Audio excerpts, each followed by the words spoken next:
Deməli, Targovuda gözdən könüldən uzaq düşən bir məkan var. Möhkəm acmışdıq. Dedilər, burada bir dadlı şaurma verirlər. Gələn bir də gəlir. Dedim, yoxlayaq.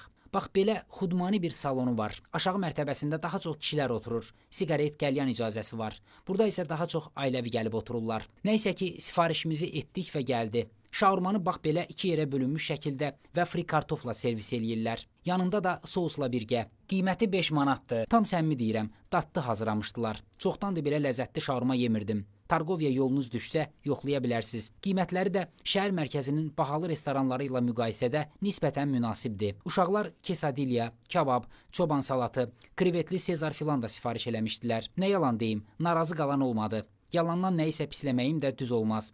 3 çaynik çayla birgə 7 nəfərə ümumi hesabımız 68 manat oldu. Burrito Aras kafenin arxasında küçənin tinində yerləşir. Dostlar, kanalıma abunə olmağı və bol-bol şərhlər yazmağı unutmayın. İzlədiyinizə görə təşəkkürlər.